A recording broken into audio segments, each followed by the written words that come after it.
Siapa yang hari ini merasakan hadirat Tuhan yang sangat luar biasa? Oh, berikan tepuk tangan bagi Tuhan. Haleluya. Mari katakan bersama-sama, Tuhan Yesus, kami sangat mencintai Engkau.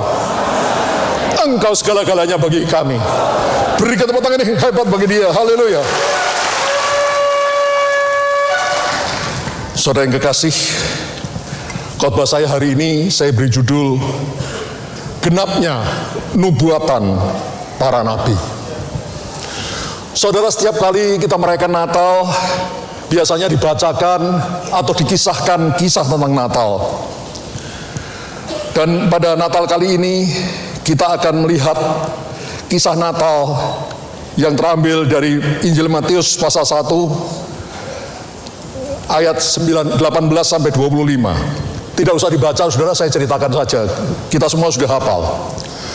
Waktu Maria ibu Yesus sudah bertunangan dengan Yusuf, seorang keturunan Raja Daud, maka Maria mengandung dari Roh Kudus. Yusuf seorang pria yang tulus hati, ingin menceraikan Maria dengan diam-diam, karena mereka belum hidup sebagai suami istri, tapi Maria sudah mengandung. Tapi ketika Yusuf berpikir demikian, dia bermimpi. Malaikat Tuhan datang kepada Yusuf dan berkata, Yusuf anak Daud, janganlah takut untuk mengambil Maria sebagai istrimu, karena bayi dalam kandungan Maria adalah dari Roh Kudus.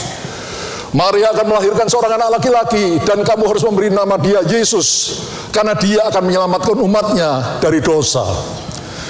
Semuanya ini terjadi karena untuk menggenapi nubuatan para nabi, bahwa seorang anak darah akan mengandung dan melahirkan seorang anak laki-laki yang disebut Immanuel, yang artinya Allah menyertai kita. Dan ketika Yusuf terbangun dari tidurnya, dia mengambil Maria sebagai istrinya, tapi tidak berhubungan sebagai suami istri sampai Yesus dilahirkan. Tapi setelah Yesus lahir, saudara, Maria dengan Yusuf hidup sebagai suami istri seperti biasa. Itu sebabnya Yesus punya banyak saudara, laki-laki dan perempuan. Salah satu saudara Yesus adalah Yakobus, yang menulis surat Yakobus di dalam Alkitab. Saudara yang kekasih, kisah kelahiran Yesus yang saya sampaikan tadi, di dalamnya ada 3 kebenaran yang bisa kita dapatkan pada saat ini. Apa saja ketiga kebenaran itu? Kebenaran pertama bisa kita baca di dalam Matius pasal 1 ayat 21. Saya bacakan, saudara. Iya, Maria akan melahirkan seorang anak laki-laki, dan engkau akan menamakan dia Yesus, karena dialah yang akan menyelamatkan umatnya dari dosa mereka. Saudara, Yesus itu artinya Tuhan menyelamatkan. Menyelamatkan dari apa? Dari dosa mereka. Saudara, nama Yesus ini luar biasa. Katakan luar biasa. Kenapa luar biasa? Karena nama Yesus itu diberikan oleh Allah sendiri untuk menamai bayi yang dilahirkan oleh Maria. Saudara, nama Yesus itu artinya, nama Yesus itu adalah bahasa Yunani. Kalau bahasa Ibraninya Yosua atau Yesua. Dan nama ini luar biasa karena diberikan oleh Allah sendiri kepada bayi Yesus. Nama ini sangat-sangat berkuasa. Kita tahu betapa hebatnya nama Yesus kalau kita baca Alkitab. Saudara, di dalam Filipi pasal 2 ayat 10, di sana dituliskan, supaya dalam nama Yesus bertekuk lutut segala yang ada di langit dan yang ada di atas bumi dan yang ada di bawah bumi. Saudara, nama Yesus amat sangat berkuasa sekali. Karena di dalam nama Yesus bertekuk lutut segala yang ada di langit, yang ada di atas bumi, dan yang ada di bawah bumi. Semua ciptaan Allah harus bertekuk lutut di bawah nama Yesus. Katakan amin. Saudara, malaikat, manusia, iblis, dan semua ciptaan Allah yang lain itu bertekuk lutut di dalam nama Yesus. Saudara, kita sudah mungkin sering mengalami kuasa nama Yesus. Pada suatu hari saya bersama dengan Pak Alexander Sumaiku, almarhum gembala dari GBI Simbangan, dengan beberapa pekerja layat ke rumah seorang pekerja yang ayahnya baru meninggal dunia. Ketika kami datang, ada seorang laki-laki yang nangis-nangis di dekat peti jenazah almarhum. Dan tiba-tiba laki-laki itu kerasukan setan. Jadi kami bawa dia ke dalam suatu ruangan tertutup, kami usir setannya. Dalam nama Yesus, setan keluar, setannya keluar, saudara. Tapi ternyata masih banyak. Karena laki-laki ini berguru kemana-mana, saudara. Jadi dia ada banyak setan di dalam dirinya. Setelah berkali-kali diusir setan-setannya, terakhir saya berkata pada laki-laki itu, kamu masih ada di dalam orang ini? Setannya bilang, tidak ada. Tapi ngomongnya itu kelihatan, udah. Ya, kalau ada setannya tuh ngomongnya dan matanya tuh kelihatan. Ya, kamu bohong. Saya bakar kamu dengan api Roh Kudus. Kamu rasa panas. Ampun, ampun, panas-panas. Kamu keluar dalam nama Yesus. Ya, saya keluar. Tahu-tahu laki-laki itu mengulurkan tangannya, saudara. Wah, saya kaget, saudara. Saya pikir mau mukul. Ternyata dia mengulurkan tangannya sambil berkata, Assalamualaikum. Assalamualaikum. Ya, ini Pak Alex, kami semua, saudara. Lalu setannya pergi. Ya, ini setan yang sopan. Nah, kejadian lain lagi. Beberapa tahun yang lalu, tiba-tiba pengerja dari BBI, wanita Beltan Indonesia, namanya Ibu Maria Robi, yang rumahnya di Pesona Kayangan, mungkin sudah ada yang tahu. Dia telepon saya, Pak Yongki, mohon maaf Pak, saya tidak bisa saya terlambat datang Pak. Jadi dia sudah janjian ketemu saya di kantor saya di bawah, saudara. Kenapa Bu? Iya Pak, ini ada anak gadis yang ngontrak ruangan di rumah saya, dia kerasukan setan Pak. Security dari Pesona Kayangan datang, banyak orang datang, dipanggilkan orang-orang pinter, tidak bisa keluar, saudara. Dan orang itu setannya itu ngomongnya bahasa, saya tidak tahu, saudara, karena saya tidak dengar sendiri, tapi bukan bahasa Indonesia. Ya mungkin bahasa Belanda atau bahasa Inggris atau bahasa apa. Nah, ketika dengar gitu, saya langsung minta Pak Yance, ketua pendoa kita, untuk datang ke sana, saudara, bersama temannya.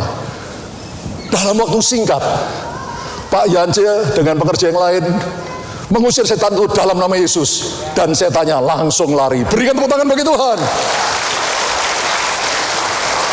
Orang-orang di Pesona Kayangan bilang gini, kami tidak bisa mengusir setan karena setannya dari luar negeri. Ya, saya nggak tahu saudara, dari luar negeri atau mana, nggak ngerti lah.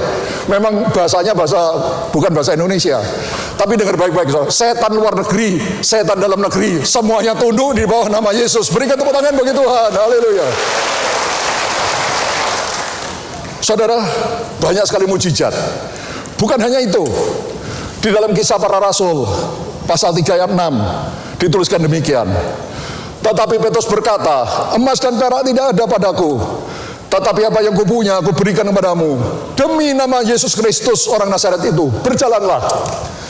Kita tahu kisahnya. Petrus dan Yohanes pergi ke bait Allah untuk berdoa. Di pintu gerbang bait Allah ada seorang laki-laki yang lumpuh sejak lahir, duduk di dekat pintu gerbang untuk meminta-minta. Ketika Petrus dan Yohanes lewat, orang ini meminta-minta. Tapi Petrus berkata, emas dan perak tidak ada padaku, tapi apa yang kupunya, kuberikan kepadamu. Demi nama Yesus orang Nazaret itu, bangkit, berjalanlah. Lalu dia pegang tangan orang itu, diangkat. Orang itu segera berdiri, kakinya menjadi kuat. Lalu dia berjalan sambil melompat-lompat. Yesus kita luar biasa, berikan Tuhan. Saudara, dan ini bukannya monopoli para rasul. Sekian tahun yang lalu, di tempat ini, saudara, selesai ibadah, ada seorang ibu, belakangan dia berkata namanya Ibu Manalu dari Medan, saudara. Ibu ini buta, dituntun oleh 2 orang anaknya jemaat kita, maju ke depan. Lalu saya suruh duduk di bangku paling depan. Saya tumpang tangan dalam nama Yesus, oleh kuasa darah Yesus, oleh biru Yesus, celai kembali, lihat kembali, dalam nama Yesus. Selesai itu saya bilang sama ibu itu, Bu, sudah bisa melihat? Ibu itu melotot lihat saya, saudara. Lalu dia gini, lihat tangannya, dia noleh ke kiri, noleh ke kanan. Lalu dia melihat ke belakang, bangku-bangku kosong. Lalu dia lihat saya lagi dan berkata, Pak Gembala, tadi saya hanya bisa dengar suara Pak Gembala, Pak Pendeta, tapi sekarang saya bisa lihat mukanya Pak Pendeta. Pak Pendeta pakai kacamata. Berikan tepuk tangan bagi Tuhan. Katakan, Yesus kita luar biasa. Dan itu bukan monopoli hanya gembala atau pendeta, saudara. Ya di Kulkul saya dengar banyak juga terjadi mujizat, kesembuhan dan sebagainya. Karena Yesus yang kita sembah adalah Allah yang luar biasa. Berikan sekali lagi kemuliaan bagi Tuhan. Tapi saudara, yang terhebat dari semua mujizat itu bukan mujizat mengusir setan, bukan mujizat kesembuhan, bukan mujizat meredakan badai, bukan mujizat ekonomi. Tapi yang terhebat dari semua mujizat adalah mujizat keselamatan. Katakan mujizat keselamatan. Ya, berikan tepuk tangan bagi Tuhan. Haleluya. Yesus datang untuk menyelamatkan orang berdosa dari dosa mereka, supaya orang berdosa tidak dibuang ke api neraka, tapi diangkat jadi anak Allah, pewaris kerajaan surga.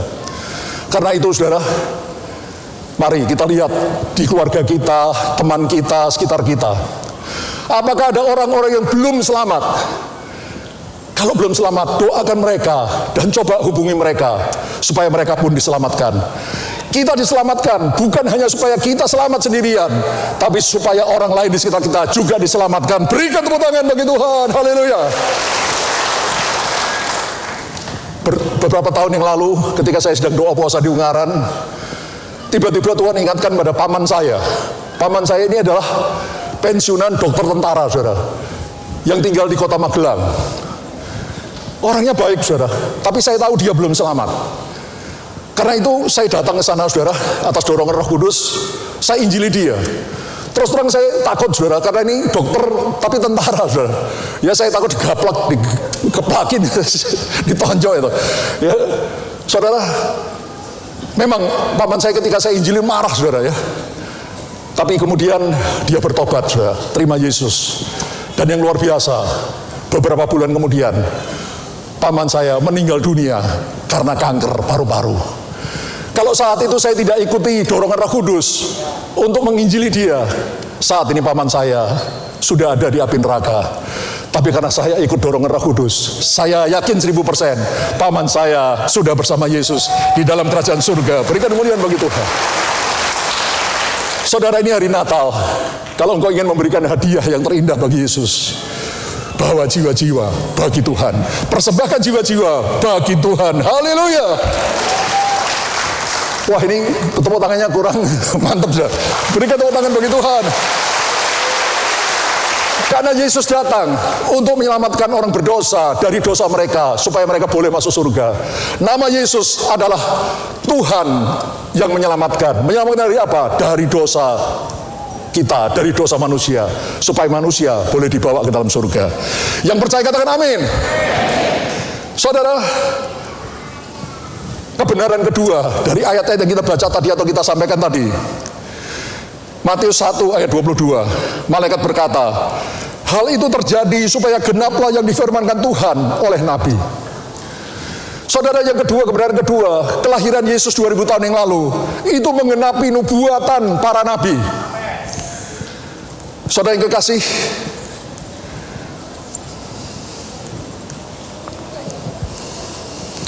kelahiran dan pelayanan Tuhan Yesus, kematiannya, kebangkitannya, dan seterusnya, itu menggenapi nubuat-nubuat para nabi yang ada di dalam Alkitab. Saudara, menurut ensiklopedia Alkitab, bernubuat itu artinya berbicara bagi Allah atau menulis apa yang diilhamkan Allah. Saya ulangi, saudara, menurut ensiklopedia Alkitab, bernubuat itu artinya berbicara bagi Allah atau menuliskan apa yang diilhamkan oleh Tuhan. Alkitab ini adalah kitab nubuat, berisi perkataan Allah atau perkataan-perkataan yang diilhamkan oleh Allah, yang dituliskan oleh para nabi, orang-orang kudus di dalam Alkitab ini. Saudara, kalau kita membaca Alkitab, maka kita menemukan, pertama, Tuhan Yesus datang 2000 tahun yang lalu untuk menyelamatkan orang berdosa. Tapi yang kedua, Yesus datang supaya rencana Bapa, supaya kita yang diselamatkan menjadi anak-anak Allah yang serupa dengan Yesus, itu terjadi. Saya ulangi, kenapa Yesus datang 2000 tahun yang lalu? Pertama, untuk menyelamatkan orang berdosa, supaya kita berdosa tidak binasa di api neraka, tapi masuk dalam surga, menjadi anak Allah. Tapi yang kedua, Allah ingin supaya kita anak-anaknya menjadi anak Allah yang seperti Tuhan Yesus. Katakan, seperti Yesus. Itu terdapat di dalam Roma 8 ayat 29. Sebab semua orang yang dipilihnya dari semula sebelum dunia diciptakan, mereka juga ditentukannya dari semula sebelum dunia diciptakan, untuk menjadi serupa dengan gambaran anaknya dengan A besar, itu Yesus. Supaya anaknya itu, Yesus, menjadi yang sulung di antara banyak saudara. Jadi Yesus itu sebagai anak sulung, dia memberikan teladan, menjadi role model, menjadi contoh. Seperti apa anak Allah yang Tuhan kehendaki. Saudara, kalau saudara membaca Alkitab, seluruh Alkitab dengan ilham Roh Kudus, saudara akan menemukan benang merah yang sangat jelas di dalam Alkitab, bahwa rencana Allah waktu menciptakan manusia itu untuk menjadi anak Allah, tapi yang serupa dengan Dia, serupa dengan Allah, serupa dengan Yesus. Di dalam Kejadian, kitab Kejadian, kitab pertama dari Alkitab, pasal yang pertama, di sana dituliskan, berfirmanlah Allah, baiklah kita menjadikan manusia menurut gambar dan rupa kita, supaya mereka berkuasa atas ikan di laut, atas burung-burung di udara, atas ternak, atas binatang melata, dan atas seluruh bumi. Saudara, Allah menciptakan manusia untuk menjadi serupa dengan Dia, serupa dan segambar dengan Allah, untuk pada akhirnya berkuasa atas seluruh ciptaan Allah. Itulah rencana Allah bagi kita. Katakan, itu rencana Allah bagi saya. Dan kemudian dalam Alkitab kita temukan bagaimana Allah memilih Abraham, seorang pria dari Ur Kasdim, Irak sekarang, untuk menjadi bapak orang percaya. Dari Abraham lahirlah umat pilihan Allah, bangsa Israel. Dari bangsa Israel lahirlah Tuhan Yesus, yang akhirnya mati disalib untuk menebus dosa kita. Tapi Yesus mati bukan hanya untuk menebus dosa kita sehingga kita diangkat jadi anak Allah, itu yang terpenting, saudara. Tapi juga Yesus memberikan teladan, menjadi contoh, menjadi role model. Seperti apa anak-anak Allah yang Tuhan kehendaki, yaitu seperti Yesus, seperti Allah sendiri. Dan kita tahu, saudara, kalau saudara baca Alkitab dengan teliti, akhirnya di dalam kitab Wahyu, kitab terakhir dari Alkitab, di sana ditunjukkan bagaimana anak-anak Allah yang sudah serupa dengan Yesus akhirnya akan memerintah bersama Tuhan Yesus di dalam kekekalan. Berikan tepuk tangan bagi Tuhan, haleluya. Saudara, kebenaran ketiga yang kita temukan dari peristiwa kelahiran Yesus yang tadi kita bicarakan, Matius pasal 1 ayat 23. Sesungguhnya anak darah itu akan mengandung dan melahirkan seorang anak laki-laki, kata malaikat. Dan mereka akan menamakan dia, apa saudara? Immanuel, yang berarti Allah menyertai kita. Jadi kebenaran yang ketiga, nama Yesus bukan hanya Yesus, Tuhan yang menyelamatkan, tapi Yesus juga adalah Immanuel, yang artinya Allah menyertai kita. Saudara, tadi sudah kita baca dari semula, sebelum dunia ini diciptakan, Allah sudah menentukan kita untuk menjadi anak-anaknya yang serupa dengan Yesus. Saudara, siapa di sini anak Allah? Angkat tangan tinggi-tinggi. Katakan, Bapa menghendaki saya menjadi anak Allah yang seperti Yesus. Berikan tepuk tangan bagi Tuhan, haleluya. Dan dengar baik-baik, saudara. Dengar baik-baik. Ini kembali kok hilang ya. Saudara yang kekasih, ya terus dengar baik-baik, saudara. Rencana Allah bagi kita itu pasti berhasil. Katakan, pasti berhasil. Saudara dan saya pasti jadi anak-anak Allah yang seperti Yesus. Kenapa saya berani berkata begitu? Karena Bapa sudah memberikan Yesus, bukan hanya untuk menebus dosa kita, tapi Bapa juga memberikan Yesus untuk menjadi Immanuel, Allah yang menyertai kita. Menyertai kita di mana? Di dalam hati kita, di dalam hidup kita. Dan karena Immanuel bersama dengan kita, Allah menyertai kita, kita pasti berhasil untuk jadi anak Allah yang seperti Yesus. Berikan tepuk tangan bagi Tuhan. Saudara, kalau engkau mengerti kebenaran firman Tuhan, makin saya mengerti kebenaran firman Tuhan, makin Roh Kudus membukakan mata hati saya untuk mengerti kebenaran firman Tuhan, hati saya makin limpah dengan syukur. Saya tahu kejadian saya, kejadian saudara dahsyat dan ajaib. Sebelum dunia dijadikan, kita sudah ditentukan Allah untuk menjadi anak-anak Allah. Tapi bukan sembarang anak Allah, anak-anak Allah yang seperti Yesus. Dan untuk menggenapi rencananya, Allah mengutus Yesus 2000 tahun yang lalu mati di salib bagi kita, supaya kita yang berdosa diampuni, diangkat jadi anak Allah. Tapi juga Allah memberikan Yesus sebagai Immanuel. Allah menyertai kita dalam rupa Allah Roh Kudus masuk dalam hati kita. Dan Immanuel itu menuntun kita hari lepas hari sepanjang hidup kita ini di dunia. Kalau kita terus melekat sama Tuhan, seperti ranting melekat pada pokok anggur, cepat atau lambat kita pasti berbuah lebat. Karakter seperti Kristus akan keluar dari hidup kita. Kasih, sukacita, damai sejahtera, kebaikan, kesabaran, kemurahan, kesetiaan, kelemah lembutan, penguasaan diri. Saudara, Alkitab berkata, kerajaan Allah itu seperti padi, gandum yang tumbuh. Kita tidak tahu, saudara. Tadinya kelihatannya kecil gitu, tiba-tiba makin besar, keluar tangkainya, kemudian keluar bulir-bulirnya, keluar buahnya. Saudara, saya mau katakan dengan jelas, saya berani ngomong karena saya sudah alami sendiri. Ikut Tuhan sungguh-sungguh. Mungkin dulu saya nggak tahu, saudara, saya orang nggak karuan, orang berdosa yang diampuni oleh Tuhan. Tapi ketika saya sudah bertobat sungguh, saya berusaha untuk terus melekat kepada Tuhan seperti ranting melekat pada pokok anggur melalui saat teduh tiap hari.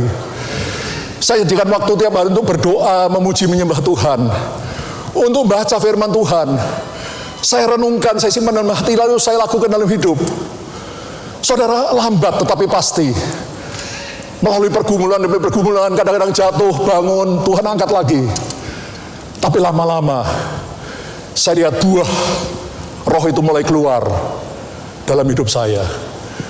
Saya mulai merasakan kasih. Kasih kepada Allah dan kasih kepada sesama. Itu makin tumbuh dalam hidup saya. Sukacita, saya nggak tahu dari mana. Gaji saya tidak naik, penghasilan saya tidak naik, pangkat saya tidak naik. Tapi ada rasa sukacita yang meluap-luap dalam hati ini. Sehingga tiap kali memikirkan kasih Allah, saya bisa nangis. Damai sejahtera keluar dalam hidup saya. Padahal mungkin keadaan di sekitar ada banyak masalah, tapi damai sejahtera itu meluap-luap dalam hati saya. Kebaikan, kemurahan, kesetiaan, kesabaran, kelemah lembutan, penguasaan diri mulai timbul dalam hidup saya, dan saya percaya juga dalam hidup saudara. Saudara, memang kita belum ada yang sempurna. Nanti kalau Tuhan Yesus datang, baru kita disempurnakan, menjadi sempurna 100%, seperti Bapa, seperti Tuhan Yesus. Tapi sekarang, kita sedang ada dalam proses penyempurnaan. Terus menempel pada Tuhan. Saudara dan saya sudah ditentukan dari semula untuk menjadi anak Allah. Dan kita sudah diangkat jadi anak Allah. Itu anugerah yang luar biasa. Tapi saudara, mari kita genapkan rencana Bapa. Kita menjadi anak Allah, bukan sekedar anak Allah, bukan sekedar masuk surga, tapi anak Allah yang seperti Yesus. Katakan seperti Yesus, supaya akhirnya kita memerintah bersama Tuhan Yesus di dalam kekekalan. Berikan tepuk tangan bagi Tuhan. Siapa yang bersyukur kita diangkat jadi anak seperti Yesus? Oh, berikan tepuk tangan bagi Tuhan. Haleluya. Mari kita bangkit berdiri.